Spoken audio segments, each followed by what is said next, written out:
in the vein of like boneheaded decisions, you know, like this is so, I don't even know what to say about this one.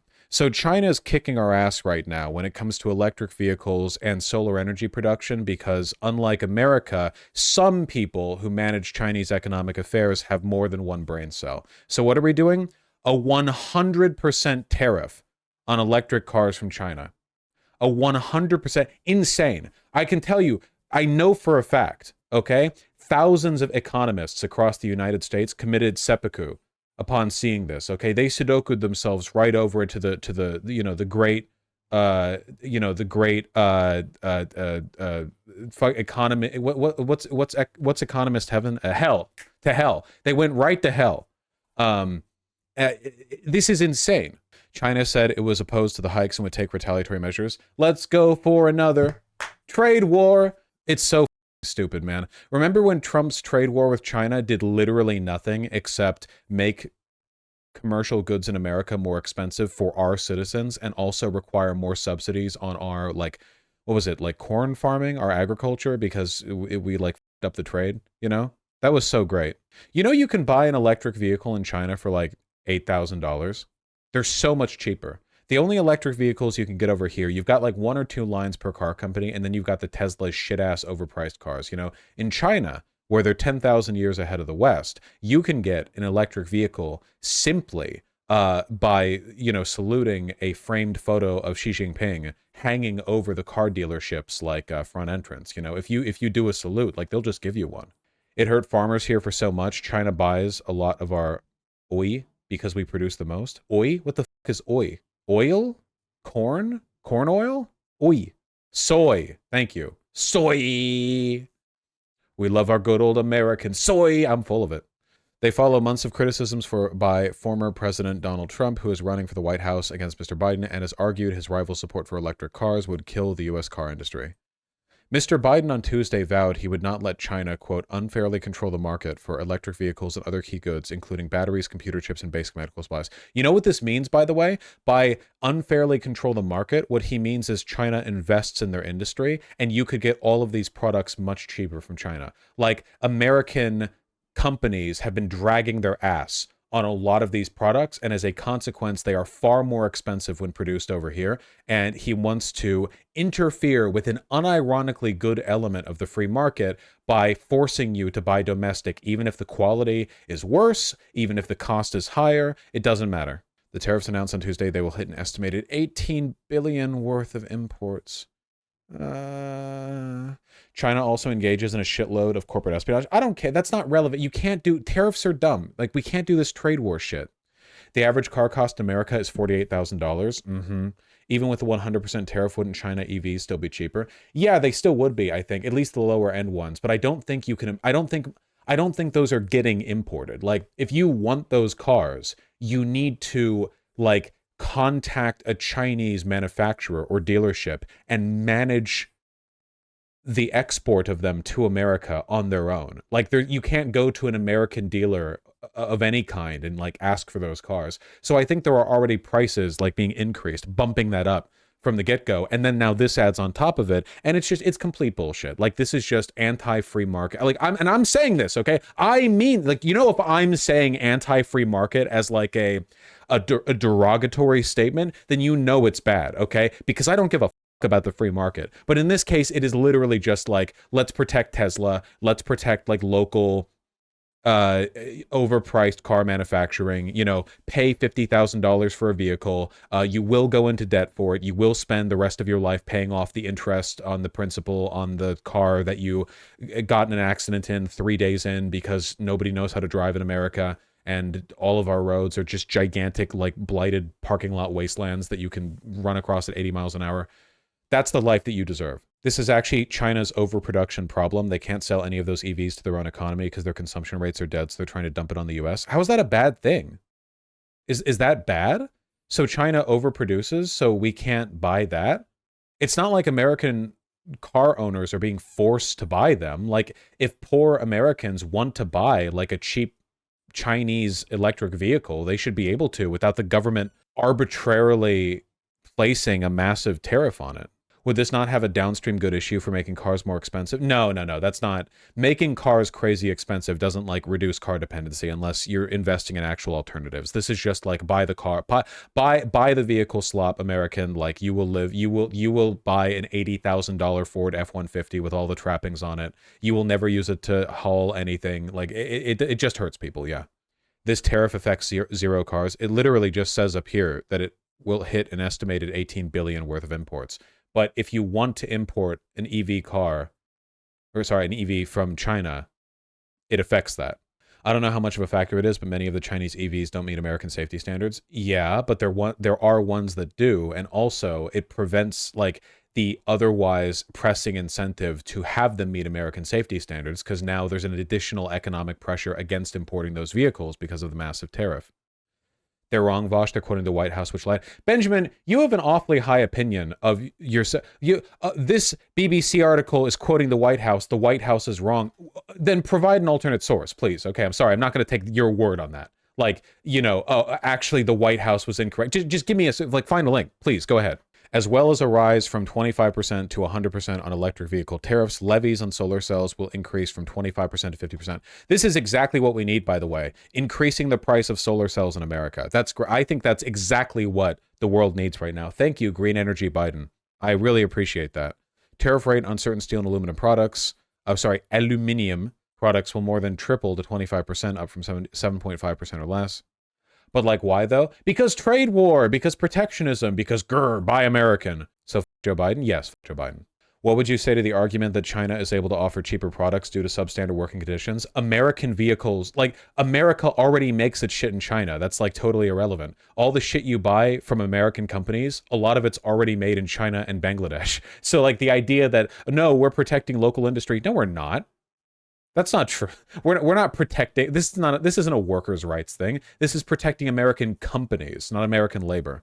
NPR article says cheap electric EVs are largely kept out of U.S. Wouldn't that be part of my point? 5 takeaways from Biden's tariff hikes on Chinese electric vehicles. They keep out cheap Chinese EVs. That's great. This is good. I think we should have to pay more money for our vehicles. Chinese electric vehicles from makers like BYD aren't just cheap. They're also good. Economist Sue Helper, a former Biden official who recently took a BYD Seagull for a test ride, called the car impressive and cute. Well, that's nice. Read the paragraph right above that. Okay. So far, Trump-era tariffs largely kept affordable Chinese-made vehicles out of the U.S., even as they gain popularity in Europe and other markets. The tariff hikes are meant to ensure that doesn't change. How the does that support your point, Benjamin Gilbert-Liff? What do you mean? What do you mean? I'm not talking to you anymore. No. And it retails for just $10,000 in China. $10,000. $10,000 for a good electric vehicle. Smaller sizes, innovative designs, and efficient business practices help keep price of Chinese autos down, but exploitative labor practices and enormous government subsidies also play a big role. Good! The government should subsidize stuff like this. Bipartisan concern that if these cars were sold in the U.S. at such cheap prices, unfairly underpriced, as White House economist Lael Brainerd put it. Oh yeah, that's something that the American government is so concerned about. Unfairly underpriced goods, that's true. That's so true. I mean, they shot in to like shut down Uber right off the bat, when they deliberately underpriced their goods as a way of undercutting competition before raising them all up, and now every Uber to anywhere costs $58. That's so true. You're definitely not just protecting American corporations. Piece of shit. Increasing the cost of electric vehicles seems to contradict another Biden priority, cutting carbon emissions. Unironically, economic populism, I figure it's a campaign tactic. Wouldn't the UAW and Sean Fain love this? Yeah, but protectionism is dumb. That's the price. It's bad. It's economically inefficient. The consumer tax credits for electric vehicles, for example, come with a long list of restrictions designed to nudge auto companies towards U.S. suppliers. That means fewer vehicles qualify than they would otherwise. But as a result, companies have already started shifting supply chains. The other goal, the tariffs are meant to buy U.S. industry more time to make the transition. Yeah, sorry, guys.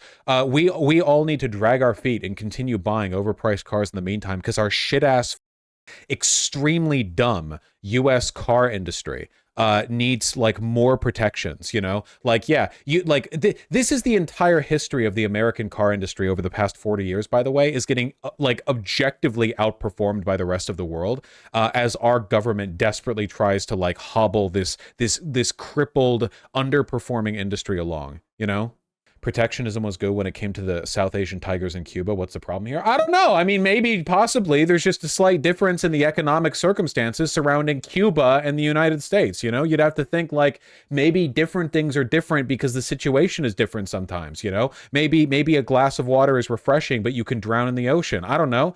Maybe there's like a slight difference there, possibly. Maybe we're a global superpower with trade ties to every country on Earth, basically, and Cuba is a hyper-sanctioned island nation off the coast of a country that hates them, desperately trying to... But Cuba doesn't even engage in real protectionism. They get sanctioned. They're forced into protectionism. And they import when they can. It's not even comparable. I think protectionism can be fine when you're building a domestic economic base, but we're a superpower. We have the domestic economic base. There's bipartisan support for Made in America EVs. Yeah, there's bipartisan support for paying $80 trillion for... Benjamin, few Chinese electric vehicles are sold in the US, but industry fears a flood. Okay, Benjamin, I don't know what point you're trying to make, but Chinese EVs aren't currently sold in the US, but the industry fears them is not something that deters it doesn't take away from my point that this is being done to protect domestic EV production. Like, you are supplying me articles that indicate, like, you say this doesn't affect anything anyway because Chinese EVs aren't coming in. That's because of the protectionist policies that already exist. It's not a virtue signal. Like, this is basically like saying, like, you've built a wall to keep the foreigners out, and then Trump is like, we're going to build an even bigger wall. And you're like, oh, it's a virtue signal. That doesn't mean anything. Well, no, it's a continuation of policies designed to protect American industry from superior lower cost Chinese EVs. It's not just a virtue signal. This is being done to protect American capital, and it's disgusting. You know, we're not like sheltering a little baby bird that's fallen out of the nest. These are multi-billion-dollar American car industries that have chosen to suck ass for decades because they're horrible. Like, you understand, right? I agree. My point is this changes nothing. I don't think you understand. I don't think you understand. And I don't know why you feel the need to argue it so purposefully. The previous tariffs and all of these policy changes were designed to protect American EVs from foreign EVs, and now they're adding more. That's not a virtue signal. That's a continuation of an existing policy that's designed to force you to pay $8 million for a Ford F-150. Kowalski from Nebraska, respectively, I'm completely uninterested in the opinions of a farmer on the subject of tariffs. I'm so very sorry. I know what the EU is up to. I know how you guys are, okay? Yeah, sorry. But wouldn't adding tariffs to something already, tariffs accomplishing nothing but a virtue? The tariffs aren't accomplishing nothing. They're succeeding in their goal of keeping Chinese EVs out of America. There being no Chinese EVs coming in isn't a failure of the tariffs. That's the point. The point of these tariffs isn't for the government to make some scant change off of the stuff being imported anyway. The point of the tariffs is to prevent it from coming in. That's the point of tariffs. The government making the money off the tariffs is like, that's not... The point isn't as like a way of raising money in this case. It's a way, it's just a way of protecting the industry. Yeah, it's like it's trying to provide a freezing effect on these foreign imports. Yeah, to control the flow of commerce. Okay, sorry, I'm dumb. It's okay. You got us some good articles to look at, all right? This changes a whole lot because BYD only started selling outside of Asia this year. BYD has been frozen out of the US market, so it's debuting its first hybrid pickup truck here in Mexico. Small, well-built Chinese EV called the Seagull poses a big threat to the US auto industry. A shorter range, regular is $12,000. Shorter range version costs $10,000. It drives well and is put together with craftsmanship that rivals US-made electric vehicles that cost 3 times as much. BYD stands for Build Your Dreams, but could be a nightmare for the US auto industry. Uh-oh. Foreign competition threatening our shit-ass local car manufacturers. Time to pass laws to make things more expensive for American consumers so we can protect business. The Alliance for American Manufacturing says in a paper that government-subsidized Chinese EVs could, quote, end up being an extinction-level event for the U.S. auto sector. We already subsidize our own electric vehicles. The idea that it's unfair to subsidize an industry, like, we already subsidize so much shit. Corn farmers, EVs, we already do that.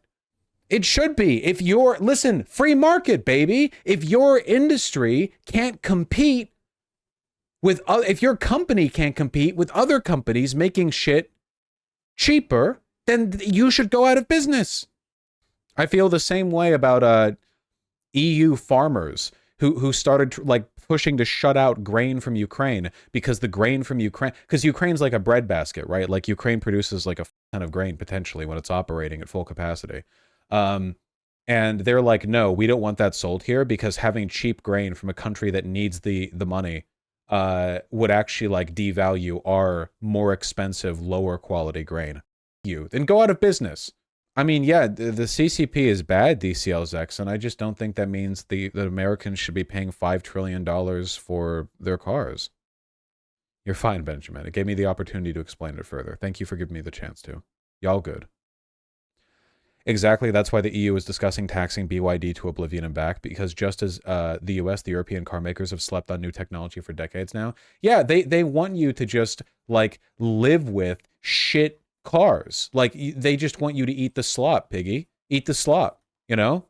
Sorry, you happen to be born into a country where your, like, domestic auto manufacturers are more interested in making billions off stock buybacks or whatever than they are in investing in technology that's been around for a century. It's tough. Vaush, this makes supply lines more secure. No, it doesn't.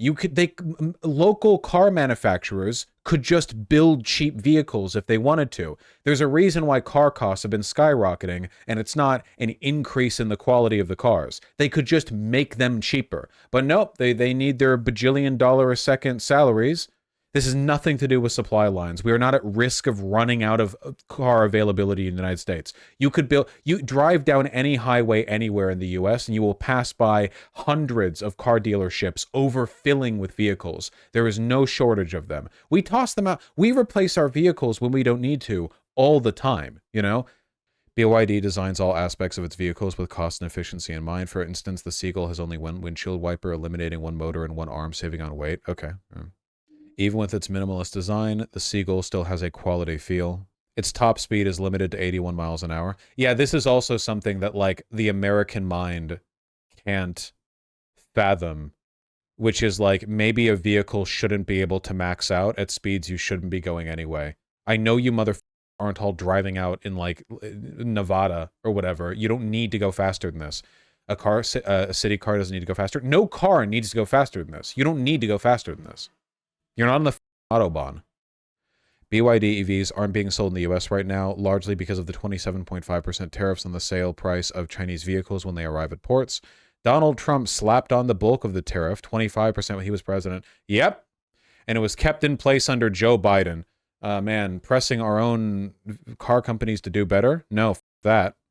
The administration is also investigating cars made in China that can gather sensitive information. That's so great, dude. It's gonna be like everything, man. It's just gonna be like everything, you know? No, actually, you can't get cheap pharmaceuticals from China because the pills that you swallow might have nano trackers that actually like gather and report on secret information on your... Yeah, man, the Chinese government is actually placing like nanobots in every wonton that you eat. When you go to Panda Express, every single fortune cookie, the paper actually has little like cameras on it. Oh my God.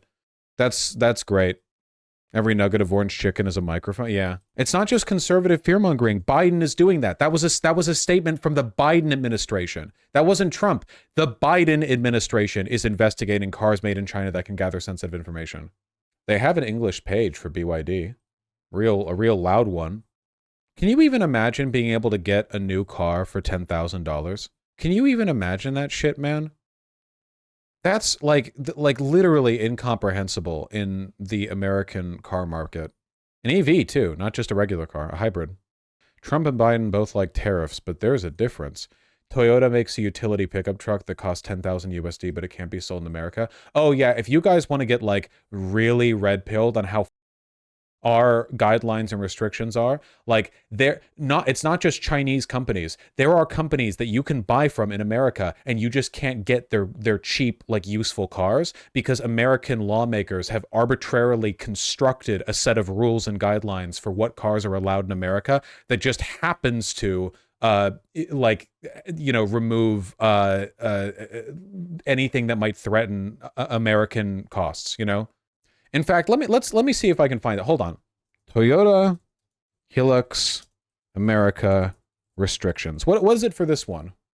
While the Hilux isn't necessarily banned in the United States, the vehicle was essentially replaced by the much more expensive Toyota Tacoma in 1995 due to emissions and safety standards concerns. The model is still made and shipped worldwide, but the US no longer builds it. And then it links to a news article that I can't read for some reason. The only aspect is you'll have to end up paying a higher cost of importation. The 25% chicken tax makes the car more expensive than it should have been if Toyota had put them on sale directly after manufacturing them in the US. In addition, you could endure a heavy loss while trying to resell the Hilux, as import taxes do not add up to the resale cost. There is no ban on the Toyota Hilux in the US. Owning one is perfectly legal. However, remember, Toyota doesn't sell it here due to the high retail price due to taxes. The chicken tax. Every light truck, brandy, and potato starch imported to the US attracts a 25% chicken tax. However, the chicken tax for brandy and potato starch was lifted a few years ago. Really? While taxation on light trucks like the Hilux still exists to safeguard American car makers from, like Ford, from foreign competition. The Toyota IMV0 is $10K and banned in the US. Toyota IMV0 USA ban. US marketeers won't allow this into the United States. The big auto companies will pay lobbyists millions. Here we go. Toyota's IMV0 starts at $10,000 and we can't have it. Good news, the IMV0 Toyota is coming to North America, by which they mean Mexico. That is terrible news for US-based overland travelers, as this vehicle is the perfect affordable base for a tough-as-nails, go-anywhere global exploration vehicle. Muscular and good-looking, da-da-da-da-da. Price tag starting as low as $10,000. And why is it banned? Why is it banned? Just get to the... Not slated for release in the US primarily due to slim profit margins, the base model import tariffs, and the need for legally required safety features. The good news for me, contrary to the title of this article, is that I do live in Mexico and plan to get it. Yay! A lot of the safety feature requirements that they impose for these imports are like nonsensical. Like they very arbitrarily construct them in such a way as to... It's the light vehicle bullshit. Yeah, the light truck. Yeah. It's the light truck thing. Like, isn't that odd? This is just general vehicles, by the way. Foreign-made vehicles imported in the US, whether new or used for personal use or for sale, are generally dutiable at the following rates. Autos, 2.5%. Trucks, 25%. Why might that be? I wonder why that's being done in tandem with an increasing push from American auto manufacturers to sell trucks, even though no one uses them as trucks. Like, people are just buying trucks, you know? I wonder why, yeah. Isn't it because SUVs and trucks have lower emission standards? I mean, American vehicles emit a ton.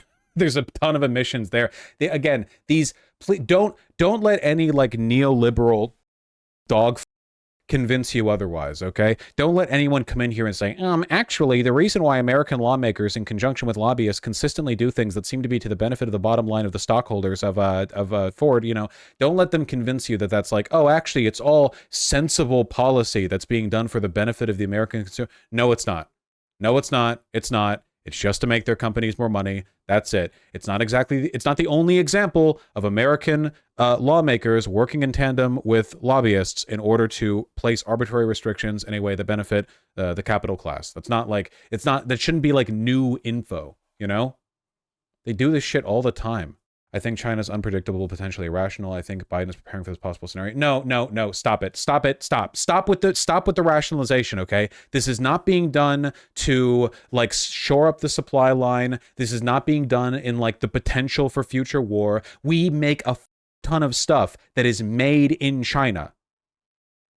Like, this is not... You guys are literally doing Trump logic right now. This trade war bullshit, fear-mongering over China, this was fully just part of his campaign. He just repped that shit, like, and you're, like, uncritically repeating it. That is not the case. This is not being done for anything that has anything to do... It's not being done to benefit you. You're just being made to... Hold on one second. Top sold USA cars 2023. I already know what the top ones are, because we've gone over this shit on the stream before. Hey, let's see if there's a weird overrepresentation of trucks, you know, or like the SUV model line or whatever, you know. There's the Ram pickup, and what's the top? Wow, the Ford F-Series with an enormous 50% more sold in 2023 than the next follow-up, which is also a gigantic truck, a child mauler 5000, you know, a baby mulcher vehicle, and the Ford F-150, of course, being the most popular in the F-Series.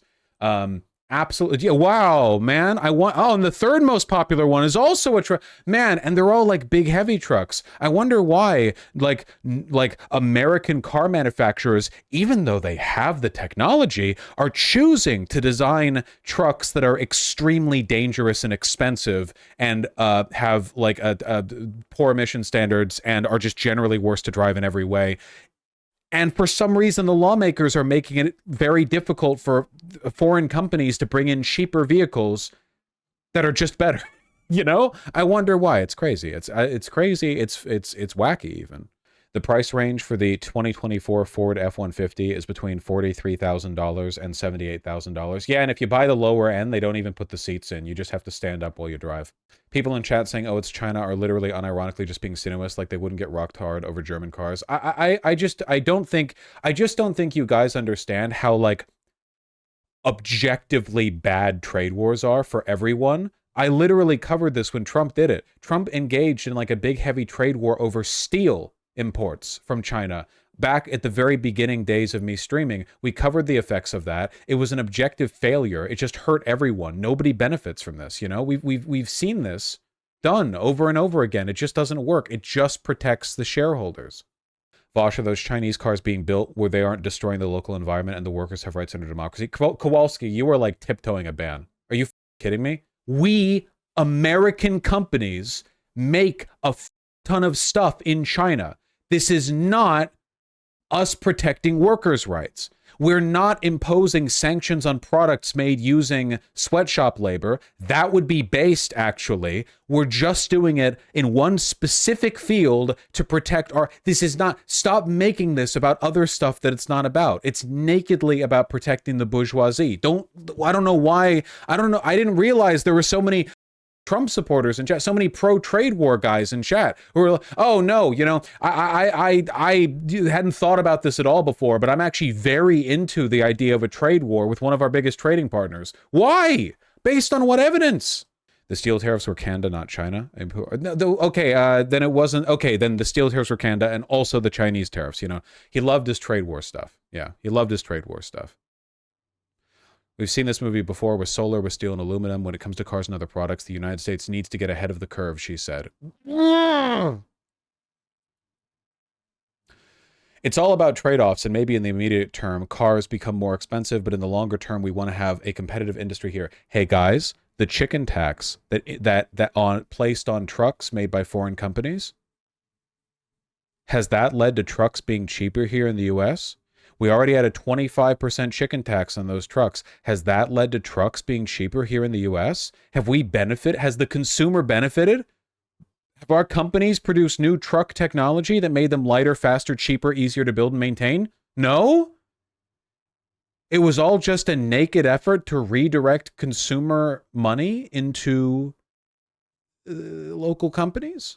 There are hundreds of automobile manufacturers operating in China, including Ford and every German company. Yeah, the idea that like, I don't want to support Chinese sweatshop labor, which is why I buy American. And then you look and like every American company has labor that's done in like China. It's like, come on, like that's not, you don't care. Chinese vehicles are very poor quality. I think you're racist. Chinese vehicle, the country of 1.4 billion people, 1.4 billion. What do you think there's like a China car? They just make like a China car. Beep, beep, beep, beep. That's the China car. That's what it sounds like. They've got different companies, man. America's got a fifth the population. We've got multiple car companies and our cars are dog shit. Like look, I'm sure there are plenty of Chinese vehicles that are shit. I don't know what the that has to do with the government stepping in and enforcing 100% tariff. Why should that happen? What does that have to do with anything? I didn't expect chat to get all up in arms about this. In briefing with reporters, White House officials denied the domestic politics that influenced the decision. They said Beijing had shown no signs of moving away from practices that harm the US. Why are people in chat pretending this is being done for some like 3D chess high IQ moment or like high IQ reason or whatever, when the Biden administration itself is flatly stating, yeah, we're doing this to protect domestic car manufacturing. Like what? Like they're saying it. Yeah, and people are like, well, actually, this is protecting us from they're flooding the market. It's not competing. It's cheating. How the is it cheating to overproduce? When can somebody find me an example of that being broadly like, yeah, man, the pencil company made too many pencils. That's cheating. Sorry guys, they made too many swiveling office chairs. That's cheating. What are you talking about? They made the product. They can sell the product. The White House has said the tariffs were targeted and did not expect them to stoke inflation, contrasting their approach with that of Mr. Trump. The former president, who once called himself a tariff man, has campaigned on a proposed across-the-board 10% tariff on foreign imports, which could jump to 60% for goods from China. I think I would actually prefer this to what Biden is doing. For at least this wouldn't like make a direct enemy of China and would be like across the board stupid, rather than just like so nakedly, blatantly like, yeah, no, we want every American consumer to spend $40,000 for their Ford F-150 if you buy the cheapest Ford F-150. Like, at least this doesn't have the added like foreign adversary element. She said the administration, Erica York, senior economist at Tax Foundation, said the administration's proposal, a promotion of the tariffs as strategic, was a, quote, euphemism for protection for sectors that are politically important for this administration. Yep. Also, it's like cheating to make things, you know? Yeah, it's the Midwest. It's the Midwest. It's the UAW. It's Sean Fain. It's the, yeah. It's the, yeah. You're missing the point that without extensive service and support network, there's no threat from Chinese electric vehicles because people won't buy them because if they break down, they won't be able to get to work. What do you... Yeah, if a car breaks down, you can't drive to work with it. What do you mean? You take it to a mechanic or you get like AAA to tow it. How is that? That's, I think most cars are like that. None of that has anything to do. If that was the case, why have the tariff? If the tariff, again, like all of these, like, well, actually it's bad anyway, then why have the tariff? But Washington... Yeah, the U.S. already imposes steep tariffs on electric vehicles made in China, which has made sales of such cars negligible. But Washington has been watching warily as sales by Chinese companies in Europe and other countries increase.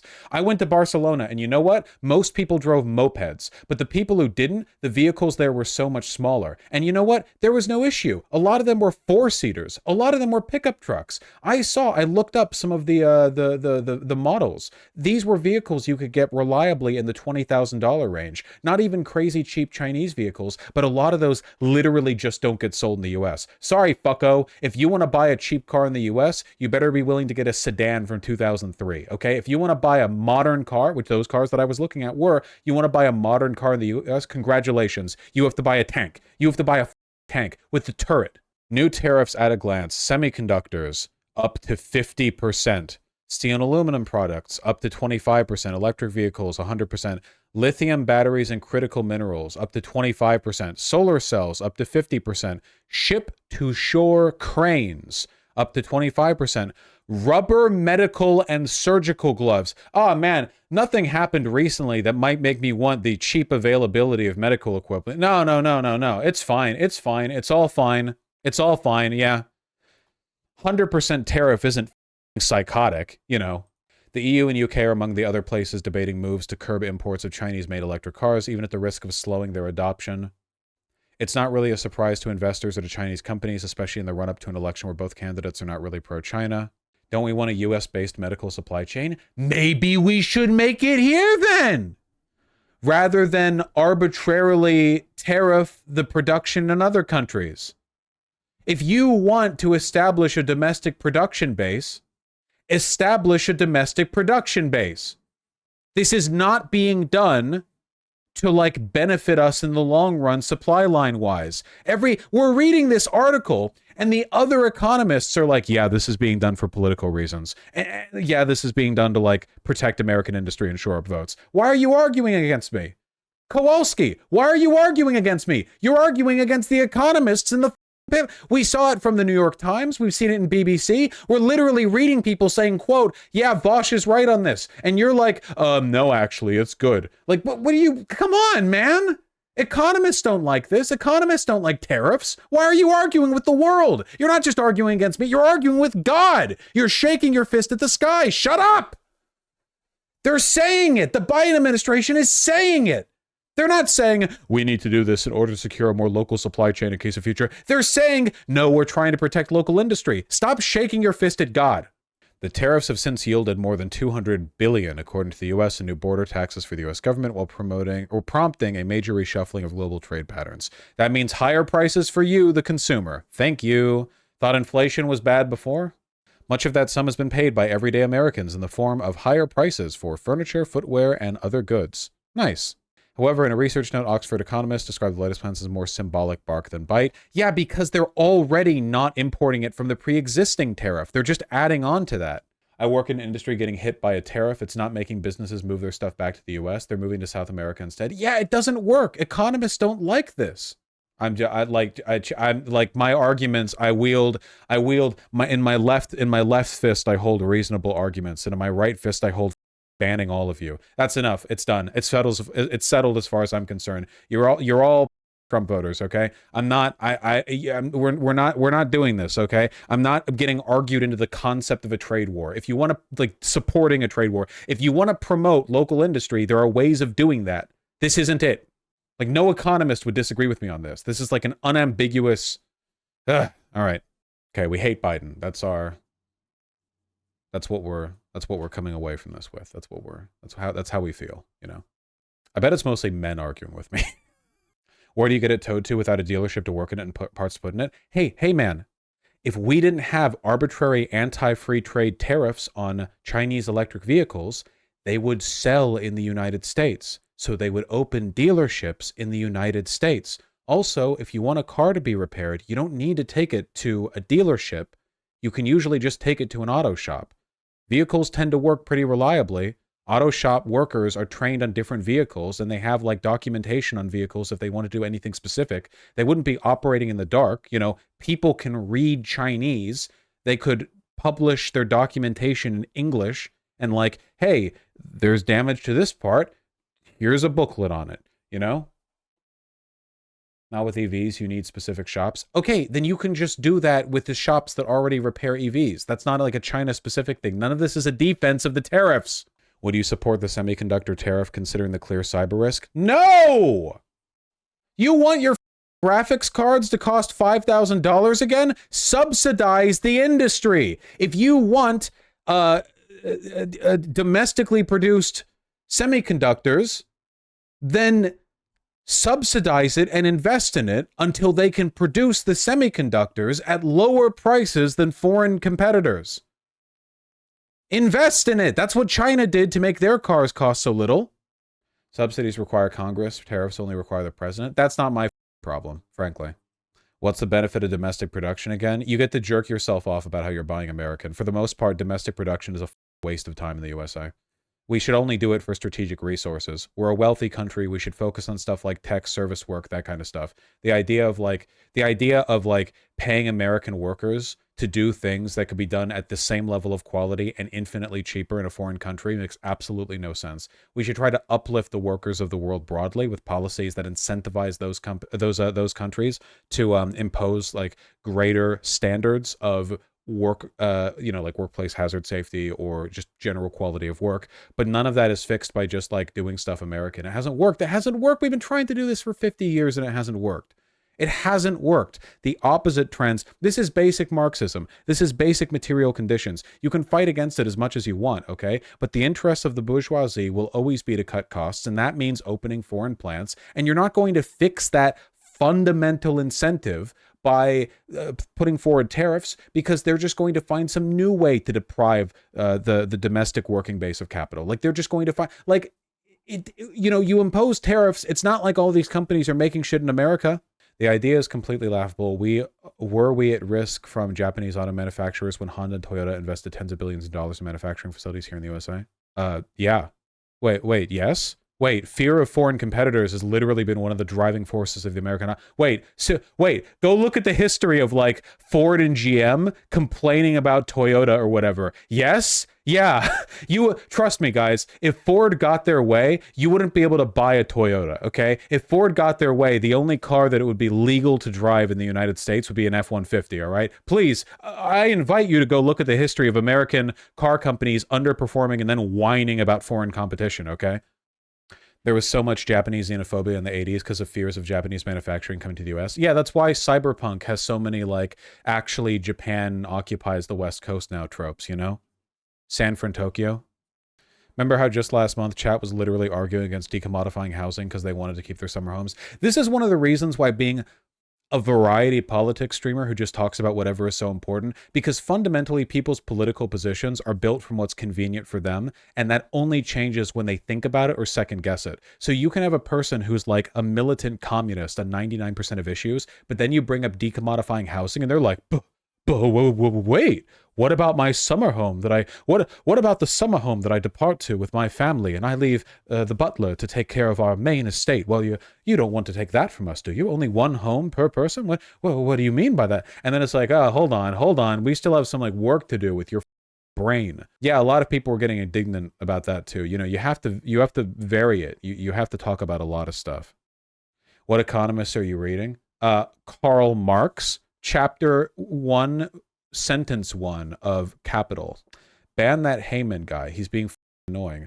Well, Carl, if you say so. I don't know why he would write that in the book from like 150 years ago. Doesn't make any sense, really. Damn, bro, he really was prophetic. Yeah, you know, aged well. Marx did think of that. He did not fail to consider that. Yeah, I think there's a default like economic populism bit a lot of lefties, right? Like Bernie Sanders did this too, but I don't like economic populism for America. I think it's only good if you're like a tiny developing country that's trying to build up local industry. We have local industry. In fact, America is so wealthy, we don't even need it. We don't need local industry. We can just buy it from other countries. Like literally, we are so wealthy and we trade with so many countries, we can actually externalize, we can develop it as a foreign force that supplements us while we focus on the real money-making schemes in America, which is crypto grifting and being a barista. You know, the only ways of making money in America these days. OnlyFans, I guess. NFTs for a little while.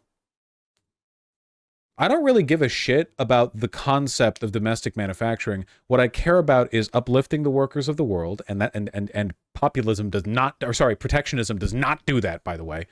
That's one. And two, strategic reliability. So that means, yes, we shouldn't have all of our, our chips made in Taiwan.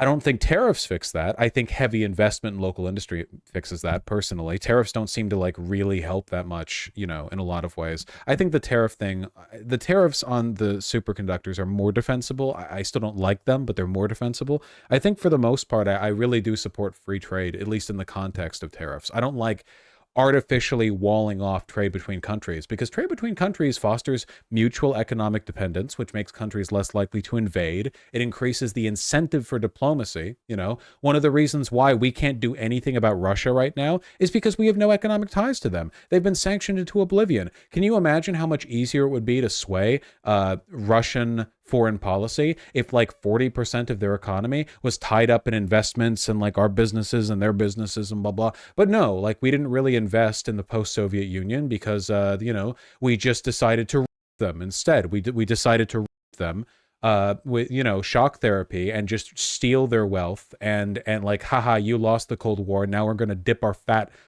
capitalist balls on your face. And we're reaping the consequences. We can't do shit about Iran. Why? Because we don't have any economic ties to Iran. If we did, you know, maybe. 60% of Russian energy exports went to the EU. We couldn't leverage that for anything. Yeah, that's for a few reasons. The largest of which being, that's not really economic, like, intertwining. Just having a ton of raw resources being sold one way, like, that's not really what I'm talking about. I mean like a deeply interconnected, meshed set, like bond economically, like like what America and China have. America and China aren't just like, yeah, China sells us $1 billion of oil or whatever the every year. Like China and America are economically bonded. They are locked in, inseparable. The idea of cutting off all trade between the two, borderline impossible. Like genuinely. I don't know if it could be done. So that tie does give us some respective influence. I think that if we had treated China the way we treated the post-Soviet states, Taiwan would already be speaking China. They already speak Chinese, don't they? Taiwan would already be Chinese Taipei. Yeah, sorry, it's a euphemism I slipped into. Yeah, they would already be Chinese Taipei, because one of the big, holdovers, one of the big forces that sort of resists Chinese militant imperialism in the South China Sea is the fact that there would be consequences.